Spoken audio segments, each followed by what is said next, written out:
The Rapala original floating minnow F-3 may be the smallest in the series at just 1.5 inches long and roughly 1/16th of an ounce, but don't let its size fool you. This tiny lure can be absolutely impactful when it comes to fishing for bass, especially when the fish are pressured, finicky, or feeding on smaller forage.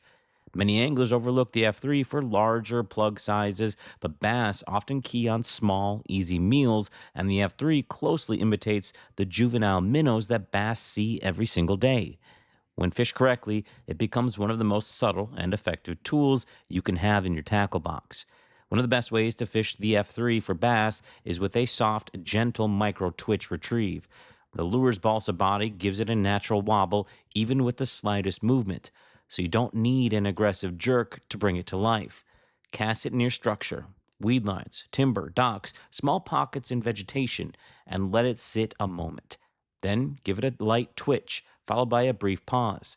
The F3 will float slowly upwards during that pause, mimicking a tiny wounded baitfish trying to stay alive.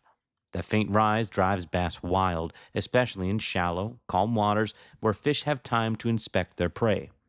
Because the lure is so small, line choice really matters here. Using light line in that 4 to 6 pound test, you can do mono or fluorocarbon, allows the F3 to move freely and maintain its tight, delicate swimming action. Heavier line can deaden this lure, making it look unnatural. Light line also increases casting distance, which is valuable when targeting skittish bass in clear, shallow water. If you're fishing ultra clear ponds, small creeks, or finesse situations, dropping to that 4 pound test is often the difference between a slow day and a great one.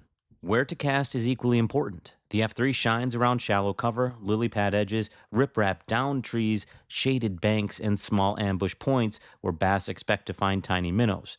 Early morning and late evening are prime times, as small forage naturally rise near the surface during low light. Work the F3 slowly in these areas, letting the lure do most of the work. Its subtle action looks incredibly real without much input from the angler. Color selection also plays a major role. Natural patterns like silver black or gold black imitate the small fry bass feed on every single day, while brighter colors like fire tiger can help when visibility is low. Matching the hatch is especially effective with such a small profile bait.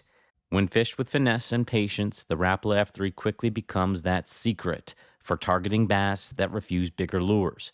Its subtlety can turn tough conditions into your advantage, making it one of the most underrated bass lures ever made.